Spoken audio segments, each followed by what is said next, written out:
যারা হজের উদ্দেশ্যে সেখানে যায়, এক দৈনিক 120টা রহমত তার উপরে নাজিল হয়, 60টা রহমত তাওয়াফকারীর উপরে নাজিল হয়, 40টা রহমত নামাজ আদায়কারীর উপরে রহমত নাজিল হয়, আর 20 রহমত এই কালো গিলাফটার দিকে তাকাই তাকাই থাকলে, ঝরঝর করে চোখের পানি পড়লে আরো 20টা রহমত নাজিল হয়। মালাকা জাদান ও রাহেলা,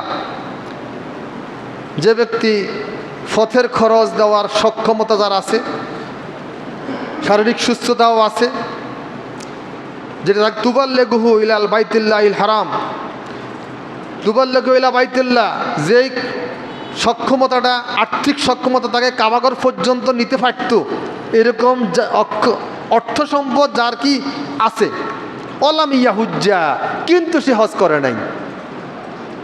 হজ করার মতো অর্থ সম্পদ যার আছে, কিন্তু সে কি করে নাই, হজ করে নাই। ফালা আলাইহে আইয়ামুতা ইয়াহুদিয়ান আও নাসরানিয়া, সে তার মৃত্যুটা কি ইহুদি অবস্থায় মৃত্যু হয় না নাসারা বা খ্রিস্টান অবস্থায় মৃত্যু হয় আমার তেমন জানা নাই, আমার বুঝতে ধরে না। আমার আল্লাহ রাসূল বলছেন সে যেভাবে হয় তার মৃত্যু হয়ে যাক, ইহুদি অবস্থায় মৃত্যু হোক অথবা তার খ্রিস্টান অবস্থায় মৃত্যু হোক, হয়ে যাক। তার মানে তার মৃত্যু কি অবস্থা হয় নাই, মুসলিম অবস্থায় তার মৃত্যু হয় নাই। হজে যাওয়ার সক্ষমতা থাকার পরেও যে ব্যক্তি হজ করে নাই, তার মৃত্যু মুসলিম অবস্থা হয় নাই, অন্য যে অবস্থা হোক। এই প্রসঙ্গে আল্লাহ রাসূল আরেকখানা হাদিস, দারেমি 1826 নম্বর হাদিস, আবু উমামা আল বাহিল রাদিয়াল্লাহু তাআলা থেকে হাদিস খানা বর্ণিত। তিনি বলেন আল্লাহ রাসূল সাল্লাল্লাহু আলাইহি ওয়াসাল্লাম বলছে, মাল্লাম ইয়ামনাহু আনিল হজ্জে হাজাতুন যাহিরা আও মারাদুন হাবিস আও সুলতানুন জায়ের, 3 কারণের কোনো এক কারণ ছাড়া যে ব্যক্তি হজ করতে যায় নাই, সক্ষমতা ছিল কিন্তু যাইতে পারে নাই, কেন? কোনো একটা বিশেষ প্রয়োজনে আটকে গেছে, যাইতে পারে নাই,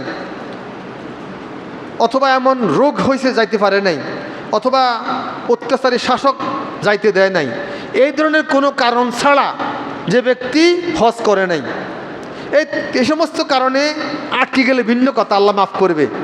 কিন্তু এই ধরনের কোনো কারণ না ঘটে নাই, এরপরও সে হজ করতে যায় না, ওলাম ইয়াহুজ্জা, সে হজ করে নাই। ফালিয়ামুত, সে যেন মরে, ফালিয়ামুত, সে যেন মরে, ইনশা ইয়াহুদিয়ান ও ইনশা নাসরানিয়া, চাই সে মরুক ইহুদি অবস্থায়, চাই সে মরুক খ্রিস্টান অবস্থায়, নাসারা অবস্থায়, এটা তার ব্যাপার, কিন্তু মুসলিম অবস্থায় সে মরতে পারে নাই। কাজেই এটা কত মারাত্মক ধমক যে হজ না করিয়ে মৃত্যুবরণ করলে এরকম একটা মারাত্মক ধমকের সম্মুখীন হচ্ছে সে। মুসলিম হয়ে মৃত্যুবরণ করা তার পক্ষে সম্ভব হচ্ছে না।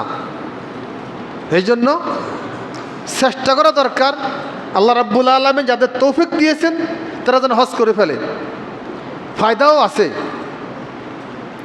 ফায়দা আছে, অর্থের বিশাল অপচয় এরকম আমাদের কাছে মনে হলেও, এরকম বাহ্যিক মনে হলেও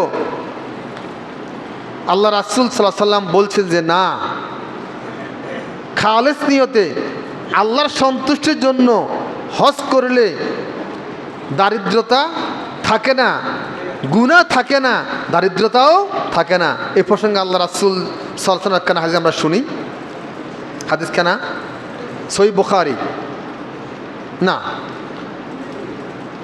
হাদিস খানা হ্যাঁ সহিহ বুখারী 6629 নম্বর হাদিস। আল্লাহ রাসূল বলছে, আল উমরাতু ইলাল উমরা কাফারাতুল লিমা বাইনাহুমা, এক উমরা থেকে আরেক উমরা আল্লাহ রাব্বুল আলামিন এই মাঝের সমস্ত গুনাহ আল্লাহ মাফ করে দিবে। ওয়াল হজ্জুল মাবরুর লাইসা লাহুল জাযা ইল্লাল জান্নাহ,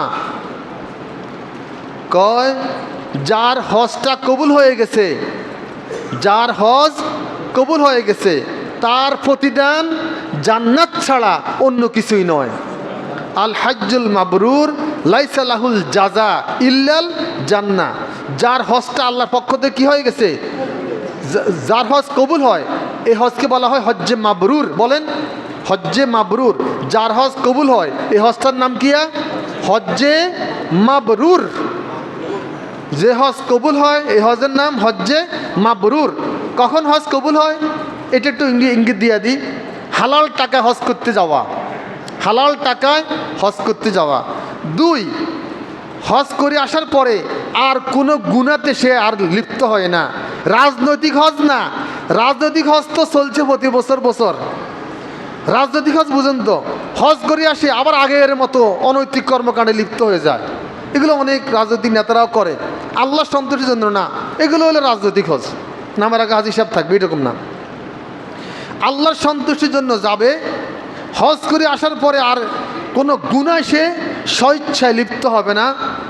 যেই 2 চোখ কাবার কালো গিলাফটা দেখেছে, এই 2 চোখ আর হারামের দিকে যাবে না, কন্ট্রোল করবে। কন্ট্রোল করতে পেরেছে, বোঝা যাচ্ছে তার হজটা কি হয়েছে, কবুল হইতেছে, কবুল হচ্ছে। এবং একবার হজ করে আসার পরে তার মনে উদ্গ্রীব, আবার কখন যেন যাই, আল্লাহ আমারে কখন আবার নিবে, সে বেপরোয়া হয়ে যায়, আবার যেন সে যাইতে পারে। এই লক্ষণগুলো যদি তার মধ্যে থাকে, বুঝতে হবে তার হজটা কি হয়েছে, কবুল হয়েছে। এই হজকে বলে হজ্জে মাবরুর। কয়েকটা কথা বললাম তো, যেমন নাকি হালাল টাকায় হজ করতে যাওয়া, হজ করে এসে পারতপক্ষে কোনো গুনাতে লিপ্ত না হওয়া, এবং হজ করে আসার পরে আবারও বারবার কাবাঘরে যাওয়ার জন্য তার হৃদয় উদ্গ্রীব থাকা।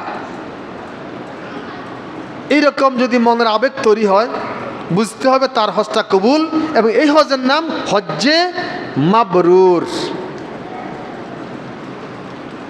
আল্লাহ রাসূল সাল্লাল্লাহু আলাইহি ওয়াসাল্লাম সহিহ তিরমিজিতে আসছে, রাসূল বলছে তাবিউ বাইনাল হজ্জ ওয়াল উমরা, তোমরা হজ করো উমরা করো, হজ করো উমরা করো, একটা পর একটা করতে থাকো। ফাইন্নাহুমা ইয়ানফিয়ানি আল ফাকরা ওয়াজ যুনুব, কেননা হজ এবং উমরার মাধ্যমে 2টো জিনিস দূর হয়। একটা হলো গুনাহ দূর হয়ে যায়, আর একটা হলো দারিদ্রতা দূর হয়ে যায়। হজ এবং উমরার মাধ্যমে আমরা মনে করি 6-7 লাখ টাকা চলে গেছে আমার, কিন্তু আমার রাসূল বলছেন, একটু আগে যে কথা বললাম, আমার রাসূল বলছেন দারিদ্রতা দূর হয়ে যায়।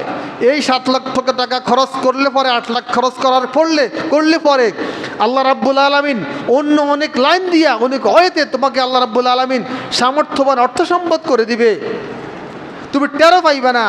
যেহেতু আল্লাহ রাব্বুল আলামিন এই গড়টাকে, কাবা গড়টাকে বলছে মুবারাকান, বেবাক্কাতা মুবারাকান, ইন্না আউয়ালা বাইতিন বুদিআ লিন-নাস লাল্লাযী বিবাক্কাতা মুবারাকা। কাবাঘর পৃথিবীর প্রথম ঘর, ইবাদতের প্রথম ঘর, মক্কা নগরীতে অবস্থিত, বরকতপূর্ণ, এখানে বরকতে ভরা।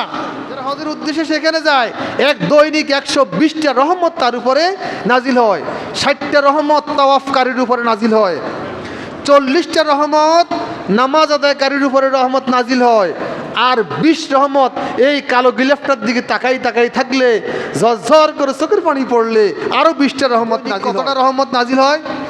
120টা রহমত নাজিল হয় এই কাবাঘরের দিকে। যারা কাবাঘরে হজ করতে যায় তাদের উপর দৈনিক কতটা কুল্লু ইয়াউমি আলাল হুজ্জাজে বাইতিহি আল হারাম 120 রাহমা 60 লিত-তায়িফিন ওয়া 40 লিল মুসাল্লিন ওয়া 20 লিন-নাযিরিন রাওয়াহুল বাইহাকি শরীফে আসছে। কাজেই এটা হলো একটা বরকতের জায়গা। এই বরকত তার মধ্যে এমনভাবে ঢুকে যে তার দারিদ্রতাও দূর হয়ে যায়, তার গুনাহও দূর হয়ে যায়।